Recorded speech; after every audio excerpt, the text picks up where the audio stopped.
Peace, everyone. Peace.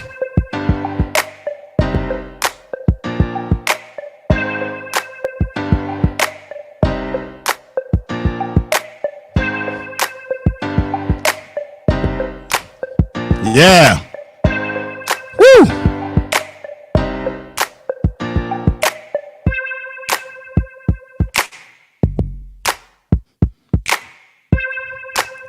All right, everybody, it's time to get serious.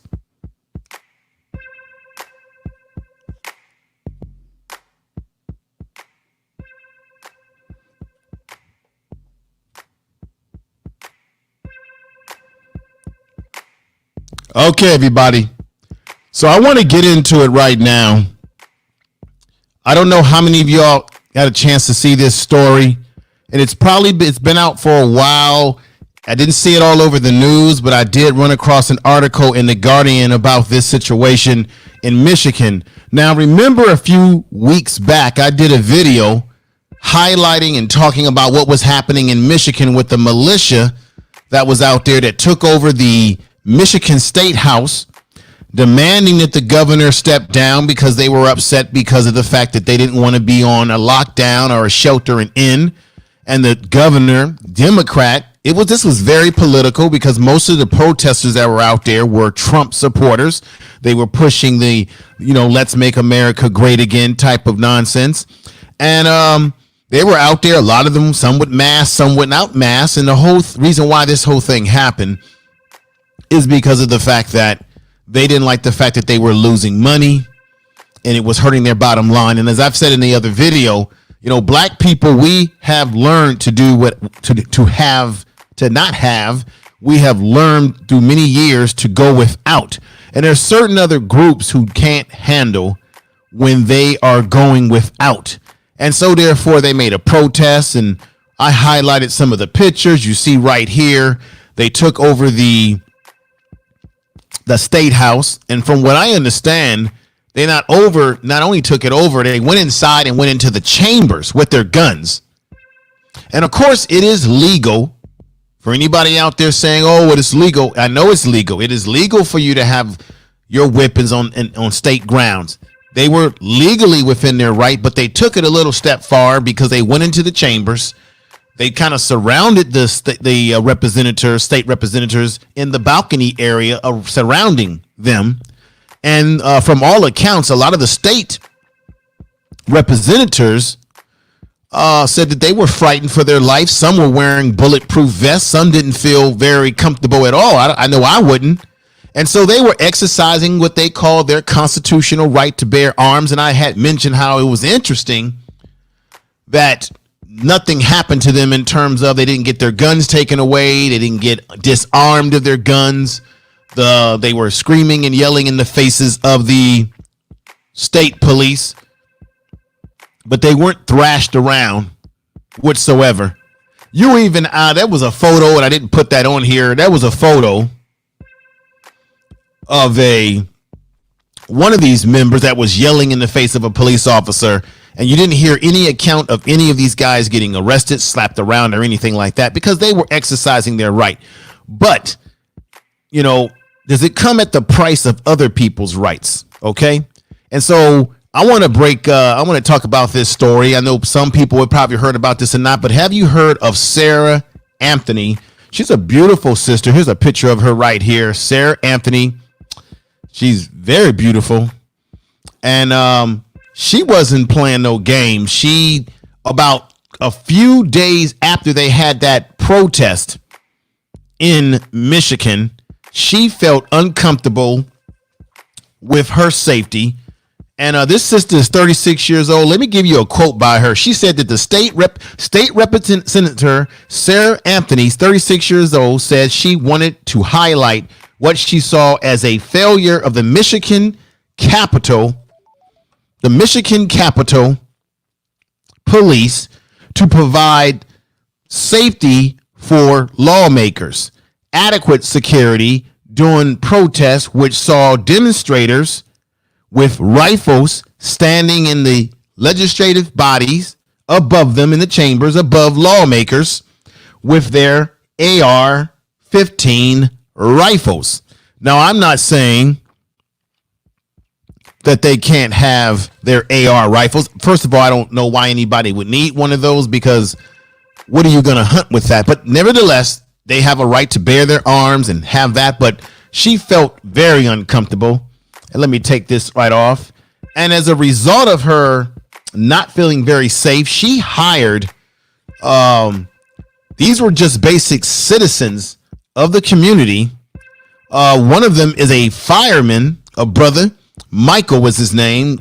And he called her up because he said that he was very upset at what he witnessed and the fact that his state representatives were not safe. In particular, he didn't like the fact that a African-American woman, a black woman, was put under that sort of threat. And as a black man, he said, you know what? We're going to protect this sister. So he got in contact with her. They're not an organized group. They're just citizens that were concerned about what was happening. And they escorted this sister to work. I think it was on Wednesday, a few days after this incident. And here is a picture of her being escorted by one of the armed black citizens, escorting her to the state capitol building in Michigan. Now, she's a representative of Lansing, Michigan, and she's actually the first black woman, if I'm not mistaken. Sarah Anthony is the first African-American woman elected to represent her district in Lansing, Michigan Capitol in 2018. So she's been representing for a little bit of while now, some time now. And she wasn't playing. So they escorted the sister into the building, concerned for her safety. And check this out. Let me put another picture up here. So you got another brother right here. I know my rights. They're sitting up there. They got their arms. And then in the front of the state house building, you had brothers right here. Check this out. See, we have the right to bear arms too. Now, a lot of times when we bear our arms legally, we catch a lot of slack. We catch criticism in this society because, you know, racism is alive. Prejudice is alive. Bias is always definitely alive in this, but they were in front. No different than these fellas right here who were profiling in front with their weapons. But this is the difference, because somebody's out there is going to send me a comment or say something silly like, well, you said something was going to happen to black people on your last video if they bear their arms up there. The difference is that they didn't do anything that was threatening or violent towards anyone. The protesters, such as these individuals, they went into the state chambers, into the state building, and got the yelling and screaming and acting outraged. Okay. And they were going there to intimidate. When you say, why do you need to carry AR-15 weapons? What was that? If you're demonstrating and protesting against what you think is a bad governor, why do you need guns to represent your protest? I'll tell you why. Because they wanted to show their arms to put the image and the energy of intimidation out in the open. And that's exactly what they did by trying to promote the intimidation factor of saying you're not gonna treat us the way you treat certain people in this society. And so I get it. People want to go back to work. People want to live their life, get their hair done. And I'm going to say it again. Do you want to do all of that at the expense of your life? Okay. They're talking about that this COVID-19, all it takes is one person in your area. If you don't have a mask on, you're not protecting yourself. Let's say they sneeze, they whatever, the little droplets can go further than we think they can. And all it takes is one person and bam. Okay. It can spread on you. They're already saying that, what do you do about the ventilation systems in restaurants and things of that nature? Anytime you're in crowded quarters. So the governor, whether they like the governor or not, whether she's Democrat or not, the fact of the matter is she did what she thought she had to do to keep people safe. And I know that people are hurting economically. hey, none of us saw this coming. It's here. We're trying to deal with it as best we can. Some people are lucky to be essential workers. Some people are not. Things fall the way they do. But I just want to say that I think that this sister and the people that escorted her, the brothers and sisters, here's another lovely picture. All in all, there were about 6 of them. 2 of them were women that were a part of this concerned citizens who armed themselves. And one of the brothers that escorted her, he said it was the first time that he ever had brought his weapon out like that. But he didn't like seeing what he witnessed with the protesters, and they were concerned about this sister's safety. And apparently they are escorting and helping other representatives, but they don't want to give any names. Let me play an audio that puts this in perspective right now. First, can you start off by talking to me about why you're here and what your group represents? Well, it's not a group, it's just citizens of the city of Lansing that felt like we needed to do something. We're here because we watched our state representatives that we elected and elevated to the level to come to make laws for us, feeling intimidated by the crowds that were out here, the white supremacy that was out here. So we figured we wanted to do something about that to make them feel safe, but also to change the narrative that we can carry legally here as well as anybody else can. So we wanted to come out here and set that precedence. And you said that you'd also be escorting some representatives over. Do you know who yet? I'd rather not say. You can stay out and watch it, but I'd rather not say the names. But we've already escorted one over to her committee, and then we have another one we'll be dealing with. Okay. Thank you. How long are you guys going to be out here?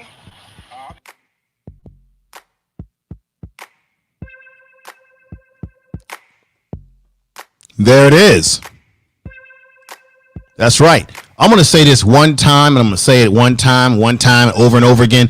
We have the right to bear arms. Black people have just as much right to bear arms. What they did is that they were trying to protect that sister in her travels to work and leaving work. Okay. Once again, for anybody out there that says it again, they're not any militia group. They're not any type of group. They are concerned citizens who happen to know how to handle their weapons as well, and they wanted to protect her. I think it's in a tradition, in my opinion, of the Black Panther Party, because the Black Panther Party with Bobby Seals, okay, these brothers were the real deal.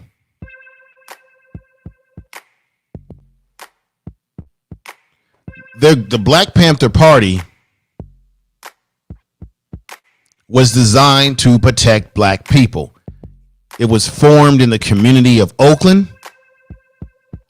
Huey Newton, you see Huey Newton on there. He ain't playing no games when he got the beret hat, he got the leather. I kind of, there's something about the 70s that I love. I was a little kid in the 70s, late 70s, that is. And there's something about the style and the way black people, their energy of black people back in those days, it's not what it is today. I got to be honest. They had an energy of we're going to do whatever is necessary. So Huey Newton, brother Bobby Seale, they formed this organization to protect black people primarily from the police in Oakland. And then there was a history around the fact that there was a stoplight in which a child got injured, and they started escorting kids across the street, basically to protect the community. That's what it was really all about. Okay. And they had their 10-point plan. They had their food program.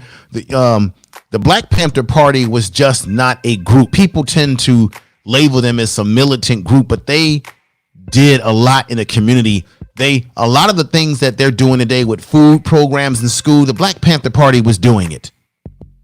And a lot of the members of the Black Panthers were not thugs. A lot of these folks went to night school, became professors, doctors. A lot of them had education as well, and pushed education. And particularly Fred Hampton, he pushed that it was important to have what? A political education. You have to have a political education. You have to have economics.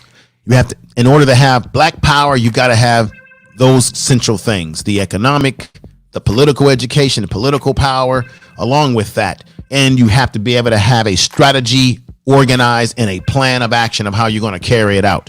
And you must be organized and stay fast to your goals. So I just wanted to bring this up. You know, once again, they're bearing their arms, and guess what? We can bear our arms too, just as well. We have a right, even though when black people engage in bearing our arms, we get heavily criticized and we get labeled. When other groups can bear arms, scream at police, get up in their face with the guns, intimidate people, and walk away unscathed. This is a lovely sister.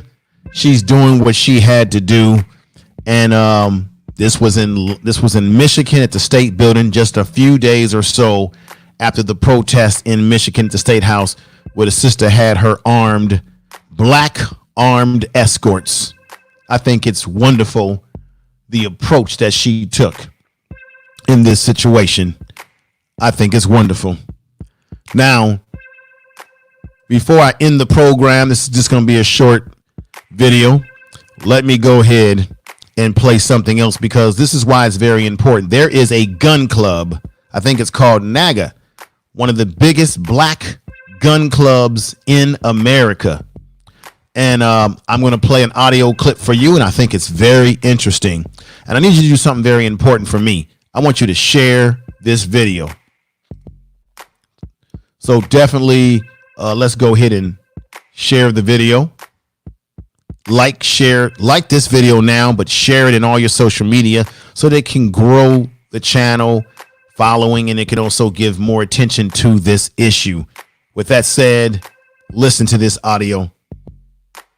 2% of Americans say there is a firearm in their home, according to a Pew Research study. The country's largest and best-known gun rights association, the NRA, is losing board members, but another lesser-known gun organization is thriving. Omar Villafranca went to an Atlanta gun range to meet members of the National African American Gun Association, the largest minority gun group in the country. Philip Smith remembers the first time he went to a gun range, loaded his 9mm pistol, and pulled the trigger. I felt free. I had a chance to kind of have some power in my hands. Smith turned that power into a passion and formed the National African American Gun Association, or NAAGA.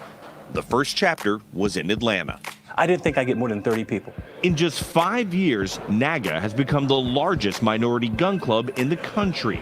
There are more than 75 chapters with more than 30,000 members, and over 90% of the members are black. We have folks from every walk of life, black doctors, gay, straight, Republicans, Democrats, you name it, we have it. We're not monolithic in why we're all here. We have different reasons. Why not join the NRA? Well, the NRA is good for some people that are having that perspective. Our perspective is for black folks. Nazita Davis joined NAAGA to learn how to protect herself. And she's not alone. More than 60% of NAAGA members are black women. I'm usually looked at it like I'm a Martian. I mean, literally, if I come in and I get ready to go into the gun range, people are looking at me like, why is she here? Black women don't shoot, but we shoot. After black churchgoers were targeted in Charleston in 2015 and the recent shooting in El Paso targeting Mexicans, members say they're prepared to defend themselves. Do you feel that in this political climate that white nationalists are emboldened to go after minority groups and you need this protection? I do.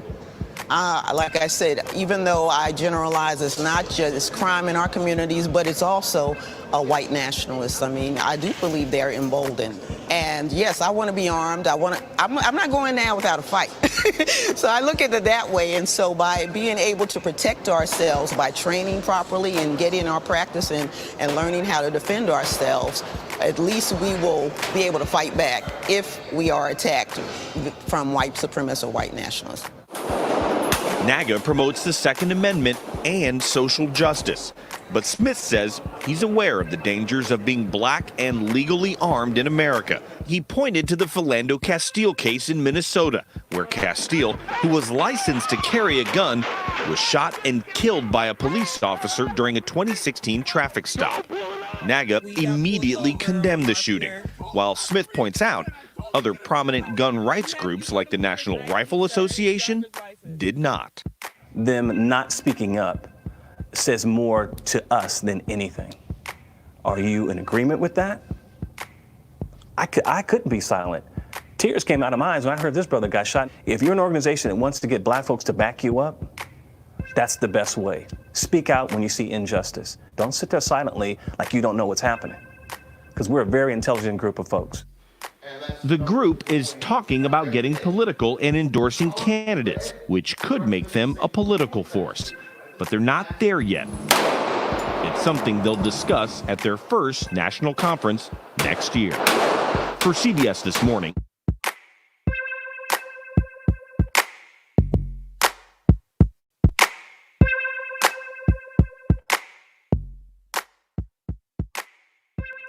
All right, everybody, let me just say this again. I hope that you had a chance to hear that audio. Very important. Check out that gun club.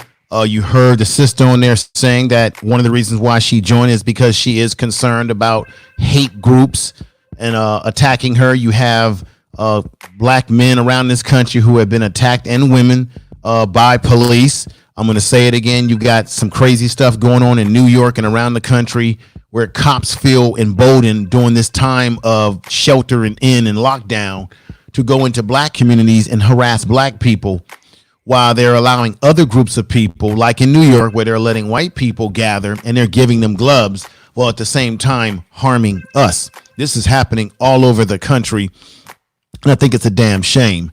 I think it's important for black people to arm themselves legally under the law by getting the license, going through all the proper paperwork and clearance to be able to get your arms. That's my opinion about it. I'm not surprised that the NRA didn't come to the aid of black people that are licensed to carry a gun, like in the case of Orlando Castillo. Does not surprise me. Like the brother said, they're not representing us, which is why he created the organization.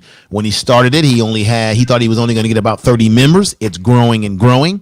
And the biggest membership in the gun club, surprising to me, is black women.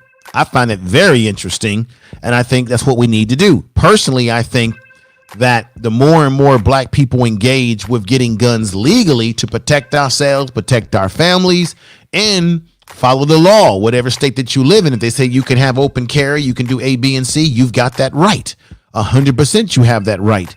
But the thing I think is most importantly is that there's a lot going on, and we need to be able to protect ourselves as well. We just witnessed or had a chance to look at the videotape of Ahmaud Arbery and what has happened to him, which is a complete damn shame.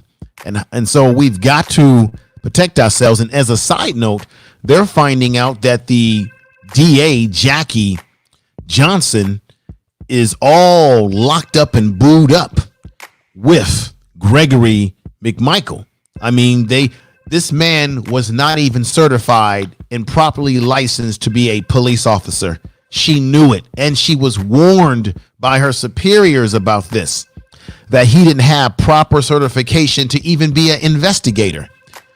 Therefore, he was allowed to be an investigator and even retire, and to the point where he could take the life of a young man. They were protecting him. They've got some problems in that police department. I've been listening to radio in Atlanta, Georgia, and people out there on ground level are giving information that we're not always getting nationally. So let me just say this. I think it's important for black people to arm themselves legally. I do think the consequence of that is that eventually, like what happened with the Black Panther Party in California, they're going to change the laws. The more if you want gun control in this country, the more black people buy guns legally, there's going to be a concern, and they'll change the law just like they did when the Black Panthers went into the state chambers in California in 1967, May 2nd, exercising their right. But the difference when they exercised their right is that they got their guns disarmed from them, then they were given back to them. Then when they left grounds peacefully, then they were arrested as they were trying to make a trip back to Oakland, California. So these are things to think about when we're exercising our right? Do we really have the rights that we think we are, but we still got to exercise? So with that said, I would like to say peace and love to everybody. Share the video, and I'll be back with more presentation. I'm going to repeat that again. The Black Panther Party exercised their right. The state of California, which was led by Ronald Reagan at that time, they changed the gun law saying you could not have an open carry, because at that time you could open carry without the bullet in the chamber, and they changed it because of the Black Panther Party. Okay, so I'm going to say most big ups to this sister right here. Let me show her picture again. She's a lovely sister, and she did the right thing protecting herself. Okay, she did what she had to do, and they did what they had to do. So with that said, I want to say peace and love again. This is the Information Man of the Information Man Show. Everybody have a good night. Take care of yourself. Peace and love.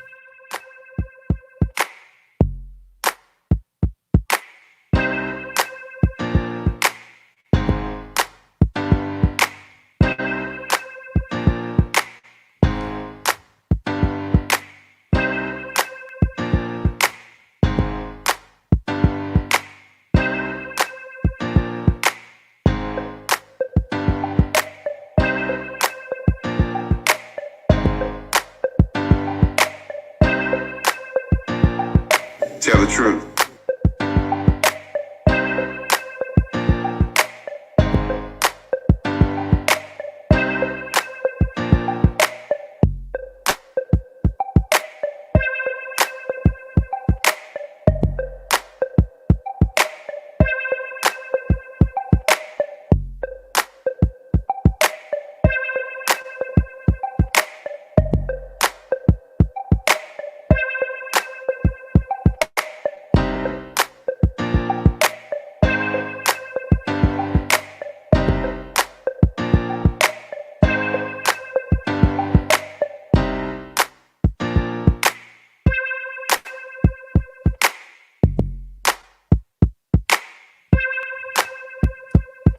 The Information Man Show.